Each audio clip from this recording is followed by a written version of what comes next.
Hello, ladies and gentlemen. Thank you very much for joining me in this live webinar on herbal and dietary treatments for Crohn's disease and ulcerative colitis. Now, of course, both Crohn's and ulcerative colitis are under the umbrella of inflammatory bowel diseases, which also includes IBS. So, first, it's important to understand the difference between IBS and, say, ulcerative colitis. IBS is usually in the descending colon and the rectum, and ulcerative colitis and Crohn's can be even in the small intestines. And it's more advanced, it's more inflammatory. And then when it becomes ulcerated, then it's bleeding. In most cases of ulcerative colitis and Crohn's, there's a lot more diarrhea and more pain than even in IBS. So IBS treatment, which is a little easier, is not as restrictive in diet. And there's a few things that you can eat in IBS case. For example, you can have a little yogurt with IBS. You can have a little fermented foods. But once you get up to Crohn's and ulcerative colitis, where there's actual bleeding coming out of the rectum, then there's no more yogurt or even fermented foods, even in the smallest degree. But the diet overall is very similar. I mean, there's two versions of IBS. There's a Vata version where you kind of get constipation, diarrhea, and a Pitta version where you just get diarrhea and more loose stool. So there's those two versions. But when you get up to ulcerative colitis, most of it is all Pitta, particularly once there's bleeding, Rakta, Pitta, bleeding, and so the diet is more Pitta balancing, and at least initially until the person starts to get better. And we're going to go through first the dietary guidelines, which are really essential. The medical community and even your average nutritionist, or at least the nutritionist that the medical doctor sends to you, kind of has some diet that they prescribe, which I have to tell the patient to just completely forget, which usually isn't hard because their condition hasn't gotten better. And most people take that route. They go to the doctor first. They get the immune suppressing drugs and the diet that doesn't really work. And then, they still struggle with this condition and they're under the impression they're going to have to take this medication for the rest of their lives. Well, it's not true. It is something can be healed, but not with a pill and not with any medication. And also, you have to be very good at understanding food and a diet. And you can't think in terms of nutritional, level. I mean, a nutritionist will never be able to treat this condition because when you give the foods out, it's not thinking from a nutritional perspective. In fact, if the person doesn't recover very fast, you can even end up with some nutritional deficiencies with these IBS and ulcerative colitis diets because they're kind of restricted. And unfortunately, most patients, they drag it out for a little while. They take like a few weeks or a month to even get going on the diet or convince themselves this thing's going to work. So there's that delay. And then they don't take the herbs for a while and they'll drag it on and they'll get a little better. And then they don't do a follow-up. They stop taking the herbs and, then the condition flares up again. Then they get a little better. Then they go have some coffee or some spices and it flares up a little bit. And so they do this 2-step forward, 1 step back, 2-step forward, 1 step back, and it can drag the treatment on for, months, 6 months, even a year. I've seen people drag it on.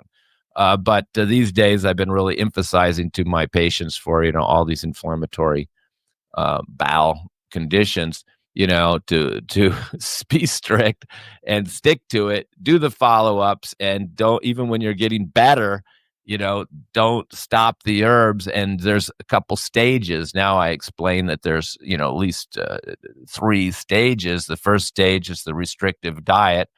And this is for the same for IBS. It's just the diet is slightly different. And the herbs are slightly different as well, but a lot of similarities. The first stage, of course, is the restrictive diet and the herbs to bring the inflammation down, and in ulcerative colitis case, to stop the bleeding and to get rid of the pain, the inflammation, so that people start to feel better after the first stage. But unfortunately, the diet's very restrictive, so they just can't wait to go back to their foods, but they don't go to the second stage. The second stage is once you don't have the pain and the inflammation and the bleeding, Then you have to go through this healing stage, which is completely different herbs, which I'm going to recommend and show you here in a minute. And if they don't do that healing stage, then it just keeps coming back. And that's how people drag this treatment out for months. And some people got better and never even knew there was the herbs for the second stage. So they thought that was all there was. And so they just kept taking them, and it was getting a little better, a little worse, a little better, a little worse. And they didn't know that they had to do the appointment to get the herbs for this next stage. And then the third stage, of course, now that it's healed, which can take a few months, uh, then the third stage is, your lifetime diet, the foods that you'll never be able to eat again, or you're going to get a relapse. And, since I've been treating this condition for some time now, I've already had many cases of relapse where the people are coming back after, 5 years, and they've got the condition again. And that's because they didn't follow the third stage, which is certain foods you should never do at all. So let's talk about the causes, first of all, because that's really very important. I mean, I always tell more and more, I realize my work is educating people, and definitely with these inflammatory colon conditions, education is the name of the game, because they're all creating the problem because nobody's telling them what to not eat. I mean, I think they tell them don't have spicy food anymore. But that's about it. But it's a little bit more than that. So, and now again, what I tell you isn't for everybody. I mean, everybody's very different. Like I said, we have some people who have, just even still little alternating constipation, diarrhea, or their body's cold and they're not really having much diarrhea, but they're having pain and no bleeding. And there's other people having 8, 9, 10 bowel movements a day with bleeding. And there's some people that have lost a lot of weight. They're down to 100 pounds. And there's some people that are overweight. And all of those factors will determine the diet. Because if it's an underweight person, then I can't deplete them anymore. And I have to, provide more food and count more on the herbs. And then if they're an overweight person, I can restrict the diet down more and just figure, hey, we'll lose some weight at the same time. And then, if there's bleeding, then there's special herbs that we give just for the bleeding. If there's abdominal pain, we give special herbs just for the abdominal pain. Sometimes people also have heartburn, acidity, stomach ulcers. There can be other complications. And since it's an inflammatory condition of your colon, almost 90% of all cases have inflammation somewhere else in the body. So they have inflammation in the muscles, or they'll have inflammation in the bladder, and they'll be urinating a lot, or women will have inflammation in the uterus and have endometriosis. But almost all cases, they'll have, muscle pain and inflammation throughout the whole body. So, we have to really bring down the inflammation in the whole body. The systemic inflammation has to reduce, because that's the cause, is the inflammation. It's called inflammatory colon condition. So you are inflamed. So the inflammatory guidelines are very similar to like an inflammatory arthritis case, but because it's in your colon, you have to be even more careful about your foods. For example, I was taught by my teacher that if you have IBS, just a little inflammation in the descending colon, you could have strawberries. But if you have ulcerative colitis, you can't have strawberries because the little seeds on them will bother your intestines, because they're undigestible little seeds on the strawberry, and this will aggravate you. So at one point when I was studying with my teacher in India over 7 years ago, I had a sheet of paper that said the difference between the two. And like I said, yogurt, you can have a little bit of yogurt if you have IBS. Even yogurt water or buttermilk is actually helpful in IBS with meals, but with ulcerative colitis and Crohn's, it's not. So there's these little differences, and so it's a case by case.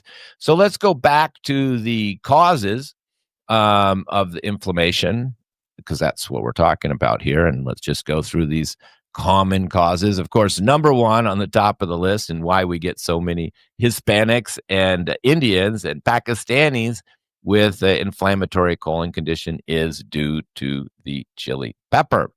Hot spice, chili pepper, cayenne pepper. And I know there's naturopaths out there that think cayenne pepper is a cure for everything. because it thins your blood, but it can, damage your stomach lining, burn a hole through your stomach line, kind of like aspirin can if you take it enough. I've had people who take garlic capsules and created stomach ulcers. And, so some people do create these conditions by taking certain supplements like cayenne capsules or garlic capsules, garlic powder capsules, or they're taking just too much spice in their food. But I've had Westerners who don't traditionally eat hot, spicy foods taking garlic capsules and cayenne pepper and creating a kind of inflammatory colon condition. Because in Ayurveda, cayenne pepper and even garlic, they have a penetrating quality. We don't just look at the vitamins and the nutrients in foods, in herbs, in Ayurveda, or any herbal system. We look at its actions, and one of the actions of chili pepper, cayenne pepper, is penetration, penetrating your intestinal lining, basically. And it's also very cleansing, we could say, reducing mucus and phlegm. And of course, your intestinal lining has mucosa in there with the intestinal villi in there that are absorbing all the nutrients. And when you have all these hot spices, chili pepper, then it kind of scrapes and washes away all of this mucosa, which is the protective lining in your intestines. So it doesn't happen overnight. I mean, people can have chili pepper and hot spices for 20, 30, 40 years. And then this condition can develop usually in their 50s. I do have some young people that have got it earlier. There's other causes like too much cruciferous vegetables raw. I've had people who were doing smoothies and kale for a couple years and started getting IBS, not so much ulcerative colitis, but IBS. But I do remember one case where a girl was doing kale smoothies a lot, until the point that she had bleeding from the rectum, which would have made it ulcerative at that point. So spices are out, raw vegetables are out, particularly the cabbage family, cabbage, broccoli, cauliflower, and particularly kale, which was so popular. And, of course, people get very confused when they just look at the nutritional value. That's why we're all eating inflammatory chocolate, because somebody made it clear that it had magnesium. And chocolate, cacao bean is inflammatory. So cacao bean is out. It's inflammatory. Coffee bean is out. Caffeine or no caffeine, it makes no difference. It's inflammatory. And of course, you can find plenty of, advertisements and articles telling you the benefits of chocolate and coffee, probably all funded and paid for by the manufacturers and distributors of these products, but they're inflammatory. And not alone stimulating, but that's not really what we're concerned about here. It's inflammatory quality. And green tea is not inflammatory, so it's not the caffeine that's the issue. It's the coffee bean. So definitely drinking coffee on an empty stomach without the milk, black, that done it. I've had some Turkish people with inflammatory bowel conditions due to all the coffee that they have. And I've had some Middle Easterners also with inflammatory colon conditions, which we contributed to the long use of coffee, particularly on an empty stomach. So coffee, chocolate, raw vegetables, particularly the cruciferous, inflammatory foods, which I hope you know about by now, is the nightshades, the tomatoes, the eggplant, the bell pepper, white potato, paprika. To name a few, there's a few more there as well, but the real bad boy is the tomato sauce. So that has to go. And often in the third stage, you can have some, in the future. And it's probably not the main cause, but it has to be eliminated. And of course, a lot of people who have spicy food are doing it in tomato sauce, and tomatoes are, we call the acidic foods, or nightshades, cruciferous. And, in ancient times, they were considered poisonous. But in modern times, we've found some that aren't too poisonous. But they still were inflammatory. And they'll make your joint pain worse. They'll make your inflammation in your arteries worse. They'll raise your blood pressure and have many adverse effects. Doesn't mean that a lot of people can't eat them. I mean, a more kapha person who's heavy and maybe obese with a lot of extra body fat can actually benefit from some of these things that I mentioned earlier, like chili peppers, and even never be bothered by tomatoes and tomato sauce and even garlic and hot spices. If you're kapha and you have enough weight on you, enough fat on your body to protect you, because fat is protective. Everybody forgets that. that, this is the good thing about having a little extra fat and mucosa. You're protected. I mean, you fall on the ground, you don't break your bones so easy because you've got all this padding and protection, and the bones are all strong from carrying around all the weight. So, fat does protect our skin, our body, and every cell in our body. The membrane is surrounded by fat. Even the myelin sheath in neurological in nerves is protected by the membrane of fat. So fat is protective agent. So a person with enough fat, this usually doesn't happen to. We don't generally get obese people with this condition. We generally get the pitta type person like myself, who tends to be warm, aggressive, hot, strong appetite, stomach acids, doesn't do good with spicy foods in the first place. And then we get the vata type, or the vata pitta type, who tends to be highly sensitive. It gets gas and bloating, and easily constipated easily. And of course, long periods of constipation can eventually aggravate the colon, create diverticulitis, and lead to inflammatory colon conditions. So, and of course, ulcerative colitis, this inflammation in the colon, can lead to polyps, and then of course colon cancer, just like chronic constipation can also lead to colon cancer. Any of these conditions, over an extended period of time, can lead to colon cancer. So, and this is of course one problem with the medical treatment, is you're not really changing the diet. You're taking a pill suppressing your immune system. So the pathology is kind of continuing, and the damage is continuing, and the doctor will increase the medication over time. But I've had clients who, were on medication for 4 or 5 years, and it was just started getting worse again, and they get a little tired of more medication. And then the side effects of the medication start to catch up, and then they start looking for alternatives, and that's generally how they end up coming to me. And I always encourage people when I do these classes that you could do this by yourself. Like I did webinars on simple subjects like how to grow your hair, how to avoid gas and bloating, things like that you can do by yourself. You don't need me. But with this case, when you have ulcerative colitis and Crohn's, you cannot pull it off without the herbs. It's not possible.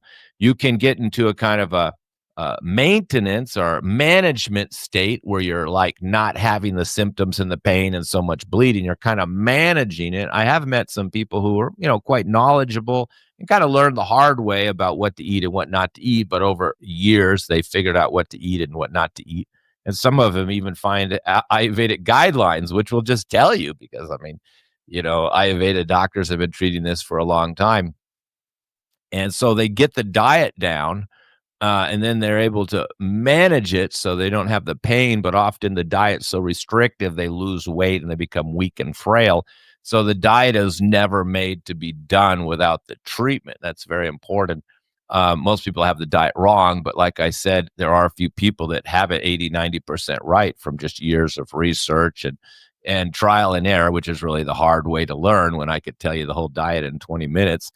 And particularly if I have your intake form and I'm looking at you, I can give you a very specific diet in 20-30 minutes. But most people, they study this and research it for years. And I've always repeated that research is very risky when you don't know what you're doing, and you just end up guessing in trial and error. And this is definitely the type of condition you don't want to be testing and trialing and error and doing everything that you see online from people who are really not able to treat it. And I don't think many people in North America are successfully treating advanced cases of IBS, Crohn's, or ulcerative colitis. So you better just do an appointment. Even though I'm going to try to give you all the information I can, think of it more as an introduction to know what would happen if you did an appointment. But even these dietary guidelines that I've given and I can expand on are still just general terms, and with each individual, they're going through phases too. So in the beginning, the diet may be quite strict, and after a month, I can change it. After 3 months, I can change it again. So there's different types of people, different types of diet, and then there's stages that they go through where the diet and the herbs need to change. So it's a quite complex condition. But basically, let me sum up the foods that are good in this case. What we usually do, if they're overweight for sure. We just leave out all animal protein, but ghee, and many people think that dairy is bad for this condition, but in fact, ghee is helpful and for many conditions. I always tell people, let's say you had a big burn on your arm and you put tomato sauce on it, it's going to sting. If you put chili pepper on it, it's going to sting. And if you put vinegar on it, it's going to sting. That reminds me, nothing sour. Both conditions, IBS, irritable bowel, ulcerative colitis, nothing sour, no pickles, no sauerkraut, no. And people try sauerkraut because they're trying to get the probiotics in there, and then they make it worse with the sauerkraut. Uh, I've seen it all. And then and nothing sour, no citrus, no lemon, no lime. And people think lemon and lime is so wonderful, but not if you have IBS or any inflammatory colon condition, or even a stomach ulcer, or even bad stomach acid and heartburn. I mean, lemon, lime, sour, pickles, they're all out for all of those conditions. They're all pitta increasing, as we know in Ayurveda, and this ulcerative colitis, particularly when there's bleeding, is a pitta condition. So it's a pitta pacifying diet in most cases. So that's no sour, sweet. You get sweet, which, everybody thinks sweet is bad, bad, bad. But not when you have ulcerative colitis.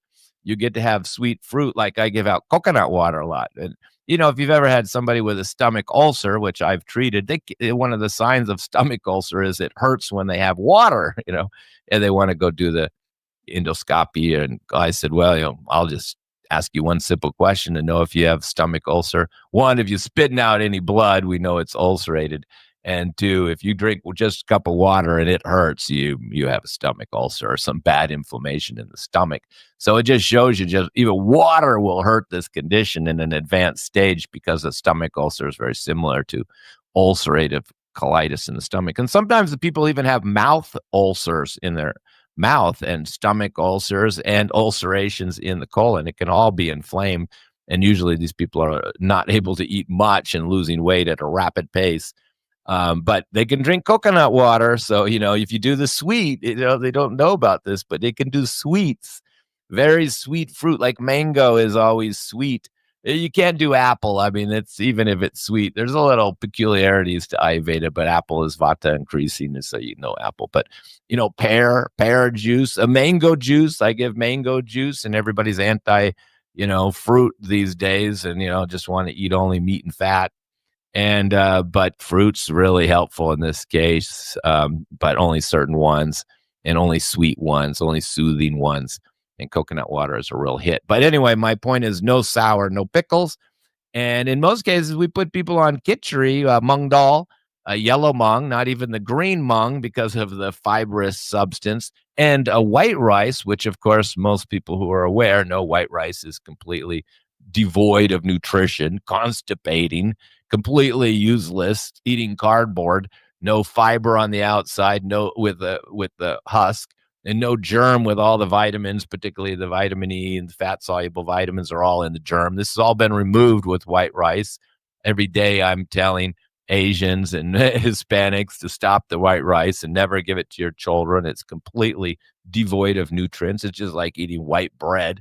It's completely a waste. But in this case, it's perfect because white rice is very constipating, and this person's dealing with diarrhea.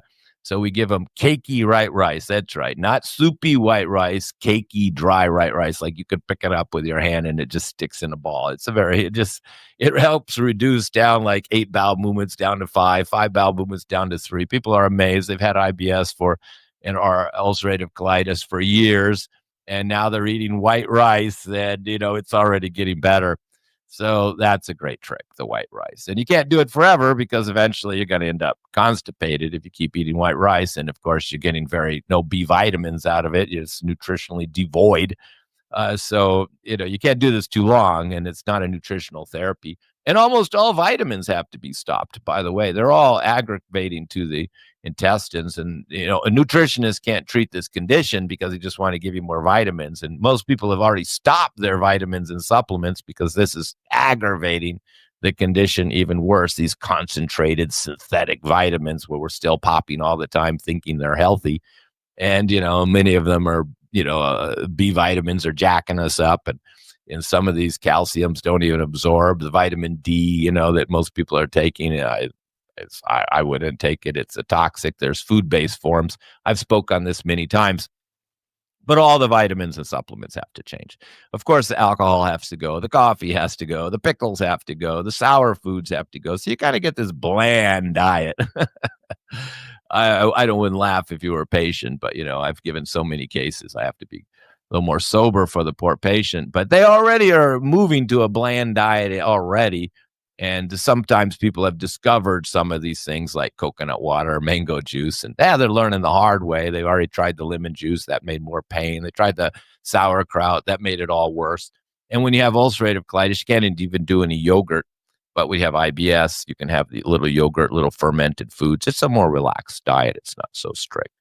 And I don't want to make a diet any stricter than I have to.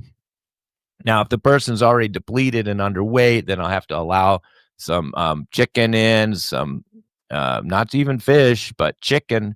Fish is more heating. Chicken is the best. If they're depleted and underweight, I have to do the chicken and some mung dal. No other beans can be used. See, mung dal is very unique. It's the only bean that doesn't make it worse. You got to get away all beans, and a lot of animal protein is not good either. So that's why they do the khichdi, the yellow mung dal, with the white rice 50-50. And that's the best if you can do that. It's only when the person's really depleted and underweight, I have no choice but to keep some chicken going in there, or they're going to become more depleted.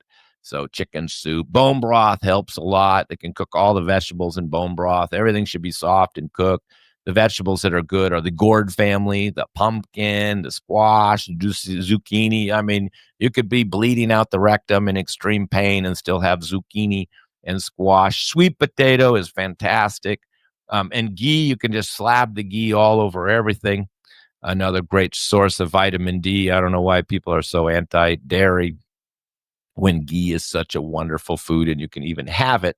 Easy to digest, the best fat, and of course, the animal protein has vitamin D in it. So, like myself, if you're just using ghee all the time, you're getting plenty of vitamin D. And it's easy to digest. It's easy on the liver. It won't contribute to cholesterol, fatty liver, or even gallstones. So, ghee is a very refined butter, healthy butter. So we give a lot of ghee. That's the only fat they can do at this case because ulcerative colitis is quite severe. So you get this bland diet. You get these bland vegetables, no raw vegetables, no salads, anything like that. And you just get these kind of like squash, zucchini, sweet potato, mushy, soft vegetables. The only diet that's more restrictive is probably the kidney failure diet when your EGFR is only at 30 and you're just a few months away from dialysis. Then you get even a more strict diet than this. So it's one of the strictest diets. But again, if you take the herbs well, and the herbs can reverse the inflammation quickly, which we're going to get into. We're going to talk about some Western herbs and mostly Ayurvedic herbs because I need really a more advanced system. Western herbalist just is not that sophisticated. It's not that old. It's only a couple hundred years old. And Ayurveda system is thousands of years old. So it's just more sophisticated. There's more documentation. There's more information. There's more formulas that are in existence. It's just a more sophisticated system. So I pretty much have to resort to the Ayurvedic formulas in this case, because thank God they had ulcerative colitis 1,000 years ago and they made the formulas for it. Western civilization wasn't even around yet. So, Western herbalism is kind of new. And that's one limitation we have as Western herbalists, is that the system is just not that advanced or sophisticated and documented as Ayurveda. So I really have to rely on Ayurveda, both for the dietary guidelines and for the herbs. So I think I covered the diet there. It's kind of like this bland, mushy diet. I mean, there's exceptions. Eggs generally aren't a problem. No tomatoes, no alcohol, no coffee, no chocolate, no dry, hard things, nothing with a seed. Like the seeds can be a big problem. Like cucumber seed, that'll tear up your colon once you're bleeding. Even the seeds on the strawberry can be a problem. So all these fruits with little seeds inside are out. That's why I like to see a mango has just one big seed. You're not going to swallow it. But even grapes, because you got these little seeds in there, and they can be a problem. But again, you can only have to be on the strict diet for less than a month if you really take your herbs quickly and follow it strictly, which very few people do. And they usually drag off this first stage for a couple months, and then it dawns on them that, they got to take these herbs with every meal. It just takes people a little while to kind of get used to taking the herbs. Unless, of course, they're Indian and they're used to taking these herbs, then they can actually proceed a little faster than people who are just not used to taking these herbs, and they just, they dilly-dally around for a few weeks and then they get it together with this diet. So it's basically a bland diet with white rice and mung dal or to keep you alive for your protein, and then these cooked vegetables and these sweet fruits with no seeds in between. It's kind of just a keep you alive diet, basically, just to kind of keep you going, because the treatment is not the diet. The treatment is in the herbs. You have to really understand that. And there's people that have achieved this diet, figured out this diet. Oh, I can only do the zucchini. I can only do sweet potatoes. I mean, there's a few other things, asparagus, even green beans aren't bad. There's other foods as well, but those are the categories that are good. And the leafy greens are out. The cabbage family's out. It's mostly these root vegetables. And of course, no garlic, no ginger, no black pepper, no salt. It's really bland. And you just want, like I said, you just want to follow it strictly, take the herbs religiously, and get this first stage over. So let me share my screen and show you some of these herbs that are used for this condition. Now, it is a digestive condition. You have to keep in mind it's due to the poor digestion. So this is the first thing you have to realize, is that there's many products I have for IBS and inflammatory colon conditions on our sponsor site here, Herb Teas. There you go, where you can get all these products. But again, I would say not all my products that I use for IBS are up here. Like, I also use Shatavari ghee, which is very sweet, very cooling, very soothing. And we don't sell the ghees online yet. But digestion is a problem. And so people don't think of that, but this is the underlying cause so generally I'll use this digestive tea. I do have another one. You can see it says right here that it's used for IBS, leaky gut, heartburn, GERD, acidity, and even people with food sensitivities. And here it talks about even ulcerative colitis. And leaky gut is just a precursor to all these conditions. You first get the leaky gut, then you get the IBS, and you just keep on going and keep destroying your intestinal lining with your, coffee, chocolate, hot spices, raw voos, and smoothies. Smoothies can be a real mess because of the poor food combining, particularly the raw vegetables. And the kale smoothies were a big problem. I got a lot of clients from the kale smoothies. But you can see this very simple formula. Many of you in Ayurveda familiar with Vasant Lad know he had a CCF. So this is basically CCF, cumin, coriander, and fennel. It's such a mild formula. And then I put just a little bit of a dandelion root in there, just a slight bitter. And this is a very gentle digestive aid.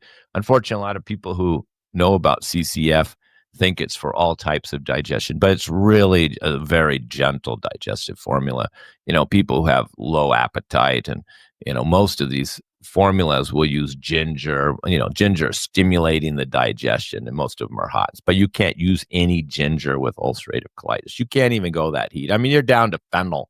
If you're on your own and you don't have a formula, then you can just start drinking fennel tea. Fennel tea makes a big difference. So this is coriander is cooling, fennel is cooling, cumin slightly heating, but very mild.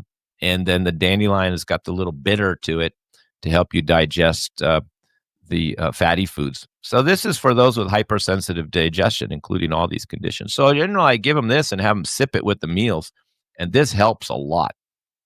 And this is, or fennel tea. You can just do fennel tea. And then this other formula, also using Western herbs, soothing gut. This is, of course, starting to build up your stomach lining and build intestinal mucosa again, used for ulcers and all inflammatory conditions, particularly when there's pain. And it's got the 4 demulcents in here, which are Western demulcents, which we all know about, these marshmallow root, slippery elm, comfrey, which also helps heal the colon. Comfrey root, as you know, is start healing your skin tissue. And then licorice root, which is also soothing demulcent. And you can see it's kind of a powdery, you got the slippery elm in there. And it's a very slimy formula. So when you have it, you can kind of feel this coating on the inside of your mouth when you have it, because it's coating your intestines, and it can give immediate comfort. We can see people here on the website who just bought it online, and you got these testimonials. Oh my God, here's one: immediate relief, stopped my IBF meds, and felt so good, much better. Thank you for this wonderful formula. Loyal customer, happy tummy. Thank you. Now, this was just on eBay, so I don't know. Wasn't my patient, but it shows you just one tea can really give relief. They probably didn't really completely recover. It probably just helped them feel better. So we can see, wow, it helped me so much, worked wonders on my stomach. But so it is very effective, but unfortunately, it's not a cure. It's just kind of like starting to heal. It's like a prebiotic. You should be taking it with the probiotics, which is another subject. We can't use sour things, but there's other types of probiotics we can take. So those two are, the two teas that I use. And then it depends on how much loose stools they have. This is one of the main formulas. Again, it has to be an Ayurvedic formula at this point for the real treatment. And these are all anti-inflammatory. It says for diarrhea, it says diarrhea formula here. And if you know your Ayurveda, Bilva is a highly astringent, means tightens up the tissue, tightens up. And Katuj also, Katuj and Bilva are used together for, diarrhea and loose stools, and those are the two main ingredients. Dadimastika Churna is 15 herbs, and it even has a little sugar in it. So it's very sweet and tasty formula. Everybody thinks Ayurveda formulas taste terrible, but this one, Dadimastika Churna, which we use more for IBS, we also use it for IBS, but in this case, we're just putting a small amount in it. And the Dadimastika is sweet, cooling, but it's got this digestive, it increases the digestive fire, even though it's sweet and cooling. So there is some in there. And then Kamaduda Ras, which is 7 herbs, is extremely cooling, good for burning, good for heat, good for bleeding. And Lajalut, this is a very special herb. It's also called the touch me not flower, and it's really slimy, and this coats your inside of your intestines, and we're going to see more of this Lajalut in other formulas. And Arjuna is, most people think it's for just cardiovascular conditions, but it has an astringent quality to it that helps tighten up the tissue and promote healing of the intestines. And then Shank Basma is a process. Is Shank Basma, it's like a shell, but it's been powdered of a shell, but it's been cooked. And so it's easily digestible, and we use it in abdominal pains, acid reflux, and it's just, so this is taken before the meals and is very, very effective. I mean, you can take again more at night. See, it says 1 or 2 teaspoons at night for diarrhea, half a teaspoon in warm water before meals for chronic loose stools with abdominal pain, acidity, or burning sensation. But you take a couple teaspoons of this at night, it will basically stop the diarrhea almost immediately, particularly with that rice. Now, there are other products I may use instead if it's not too bad, but you can see I'm using it for Crohn's, I'm using it for IBS, ulcerative colitis, all the irritable bowel diseases. And on the website, you can read about each of those herbs there, whoosh, and how to take it, and some other guidelines talking about, how to take the whole treatment. So you can see we're in the first phase. We're improving the digestion, we're soothing the gut, and we're stopping the diarrhea. If there's acidity, generally I'll use this formula too, because it's used for abdominal pain, inflammation, which of course is the whole cause here. This is an anti-inflammatory formula. even though it's used for acid reflux. You can see the meadow sweet's very anti-inflammatory. And so some cases will need this. And then if there's a lot of pain, abdominal pain, then I will have them take this after meals. And this one just stops the abdominal pain immediately. You can see it's used for stomach ulcers in particular, soothing the stomach lining, used for IBS, stomach ulcers, burning in the stomach pain. And it's just got the main anti-inflammatory in Ayurveda, Guduchi. And then there's that Shank Basma, which is the shell, which is kind of like just a powder, and then a little fennel, which is a sweet and cooling. So this is not made for long term. It just stops the abdominal pain immediately. You shouldn't. Once you get on the diet, you won't need this. And then once the diarrhea gets better, or if it's not too bad, then we just put you on this formula here, which is the Pitacolin formula #1 for intestinal inflammation and loose stools. So you're not really having diarrhea, like 8 bowel movements a day. Maybe you're just having 2 or 3 loose ones. Then we'll put you on this one, which is a little bit simpler formula, but you can still see the katouj in there, the fennel, the licorice. You can see some similarities. But people will progress to this maybe on the second or third appointment, a couple months in. They don't have the diarrhea, and if they keep taking that diarrhea formula and eating that white rice, eventually they become constipated. So I have to move them over to this formula next. Now, as they're progressing, and it's still anti-inflammatory, so everything is bringing down inflammation, coating the intestines. They're just different ways to do it. But the final treatment, the second phase, is we call it healing gut. Now, I have 2 versions of the healing gut. This is the one where you had diarrhea, and it says right there for colon inflammation, IBS, ulcerative colitis, leaky gut.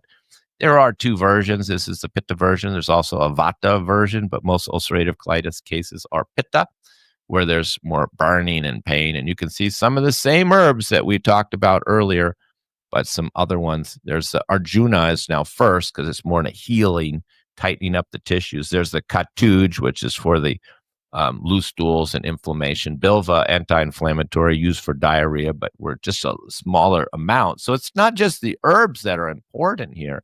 It's the quantity. I mean, some of these herbs could only be in here at like a 2 or 3%. I think this fennel is probably just like 3%, and the licorice maybe 5%. And some of these are down to probably 10% each because we're assuming the person doesn't have diarrhea at this point, but we still want these herbs in here for their other benefits. And there's that Kamaduta Ras, which is this, basmas that are cooling. And there's a Lajalut, the slimy one. And there's more Lajalut in this one than any of the other ones. So the formula is actually very slimy. Sometimes people even contact me and say, "Oh my God, is this really right? I mean, it's just so slimy." And I go, "That's it. Just mix it with the water, cold water. Don't even use hot water. It says warm there, but really should be cold after meals and more as needed." Oh, here it says formula is slimy, so shoot it down fast and don't let it sit long. That's right. I have to add that to the label. And best to add coconut water. A lot of these formulas can be taken with coconut water because the coconut water feels so good. Now, if you go to my website here, we can look at a few testimonials under testimonials of many people who are thanking me for treating them.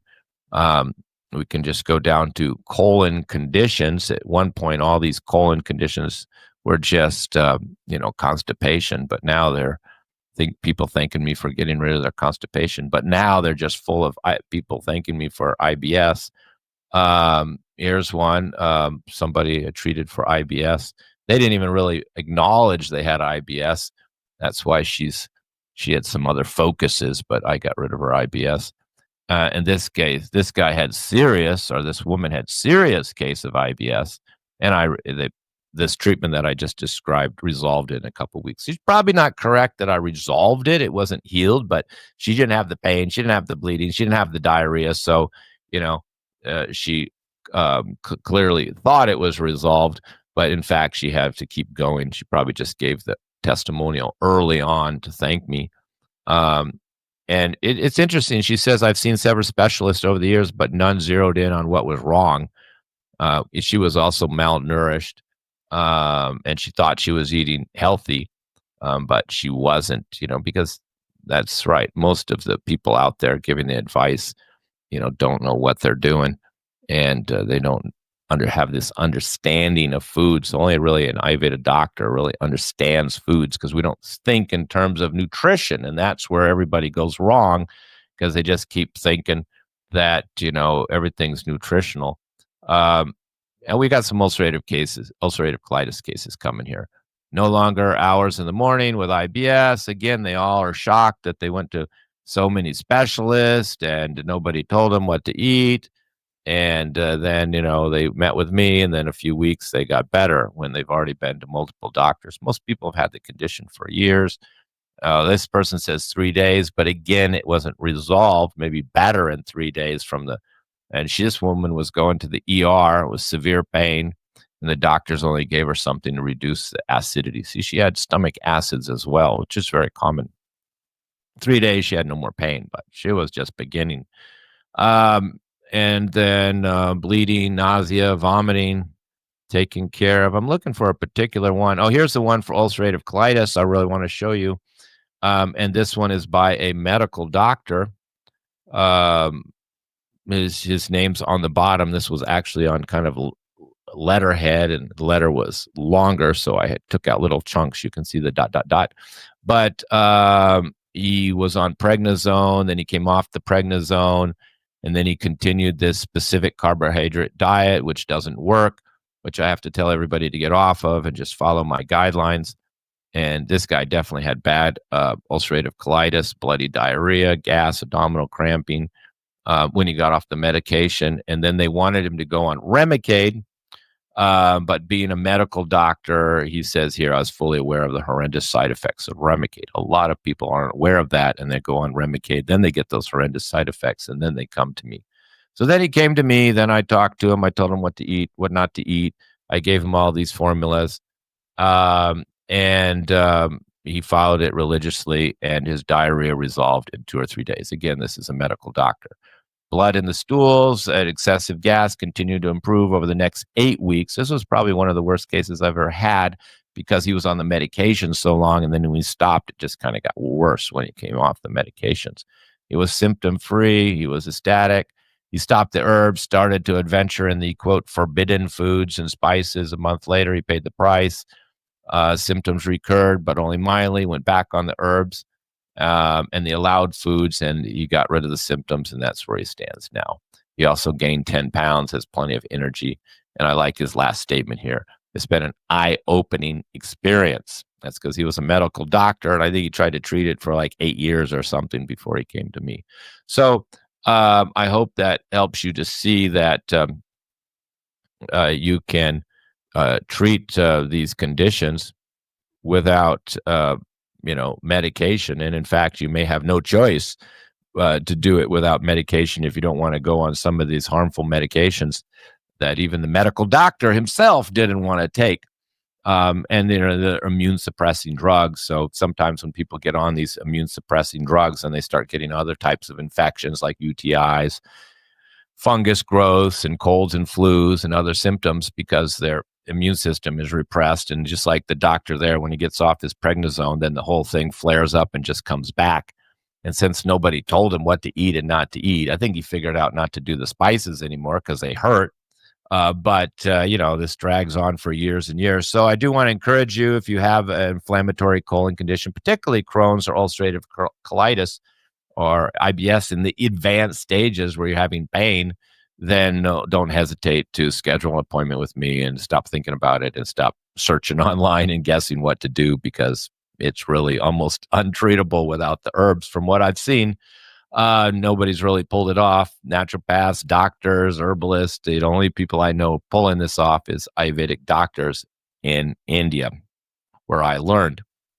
And it just so happened, even in India, my teacher was well known for treating it. So even in India, not every Ayurvedic doctor was really kind of mastering this condition, because when I was visiting my teacher in India, he had like a little a line of people in his lobby, and half of them were for ulcerative colitis and IBS, and they were driving and flying from all over the country. So even in India, my teacher was known to be treating this condition, and not every Ayurveda doctor was successful And it took me about 3 years to learn from him.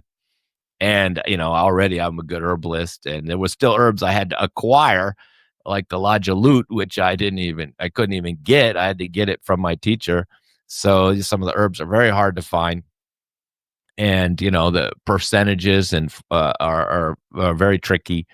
And sometimes I'll just make custom formulas because I know those herbs so well individually. And when I hear the symptoms of the client, I just make a custom formula and just do it from scratch if I have any trouble. And that's what I did in the beginning of my IBS days. I didn't have uh, the healing gut formula or even some of these products I showed you. I just did all custom formulas until I had enough experience. And then I started making formulas and then variations of those formulas. But even now, I will make custom formulas for people just because I hear the symptoms and I hear what's going on and I know which herb is doing what. So I just want to change the percentages of some of these herbs. And by doing that, I have to make a custom formula for the patient. So very tricky. And it still takes a few months. The fastest anybody's pulled it off is a few months. But most people, like I said in the beginning, they kind of drag it out for 6 or 7 months. So, but I will definitely try to motivate you to be strict and get it over with, and let you know that you won't have to follow the strict diet forever. If you take the herbs and you get to the next stage of starting to heal the intestinal lining, then you can go back to eating most foods, but not some of these aggravating foods. And of course, people doing too much raw, not enough fat, not enough ghee or oil in the diet. They become too much detoxing, like smoothie girls. They're doing a lot of smoothies and coffee. That's a really bad combination. I had quite a few people who were doing smoothies with kale and a lot of coffee. The combination can lead to inflammatory colon conditions. And like I said, coffee on an empty stomach. It's your diet. It's not hereditary. I mean, we're kind of creating this inflammatory condition with what we eat. And of course, all white sugar, I failed to mention, all your cookies, your candy, your chocolates, all inflammatory. It's going to make your joint pain worse. It's going to make all of your inflammatory conditions worse. And it's going to deplete you of nutrients. But I hope you know that about white sugar by now. That it's just basically, I can't think of another word, but poison for the body. I would never be giving it to any child. It's very addictive. It depletes you of nutrients. There's more and more science coming out showing that when you have a lot of sugar, you're low in certain vitamins and nutrients. And so it's depleting you and making you inflame. Now, children, if they don't have inflammation in the first place, I mean, it's not creating the inflammation, just kind of making it worse. So if you have an inflammatory colon condition, you got to be off the sugar. Even if you have arthritis or an inflammatory condition, you still can't be eating the sugar and the chocolate and the coffee. These are all, and the nightshades. Those are the big inflammatory ones. So they have to go for all inflammatory conditions. All right. I hope that helped you, gives you some hope, and please share with those other people who are out there suffering with this condition, and send them my way. And just remember, all conditions are treatable. I believe our creator gave us all these plants for treating ourselves. In Ayurveda, we say all plants, the roots, the bark, the stems, they're either food or medicine. So, and very few of them are food, and they're just the sweet ones that we can eat. But all the rest are medicine. And people are always worried about taking herbs. I'm so surprised when they're popping these pills without thinking twice. But the herbs are just plants. They're all full of vitamins and minerals, and many of the anti-inflammatory herbs have a lot of vitamin C and other, and phytonutrients, and that we know are anti-inflammatory. And one reason we use ghee is it's very soothing, and of course it's got vitamin D in it. So Ayurveda doesn't go into nutrition. And nutrition is really what messes up people the most. Many people, nutritionists and chiropractors, they think that, taking vitamins for everything will fix all your problems. But when it comes to, and, nutritional deficiencies can lead to many problems, but they're not going to treat many problems. And definitely when it comes to Crohn's and ulcerative colitis, you pretty much have to stop all your vitamins, even good ones, and go on the diet until you recover, and then be more careful with your supplementation to not take ones that are aggravating your intestines. All right. Thank you once again, ladies and gentlemen. I wish you the best of health and happiness, and I hope you have hope and knowledge now that this condition is perfectly treatable with the right Ayurvedic doctor who has the herbs. Those are the criteria that you need. Thank you very much once again.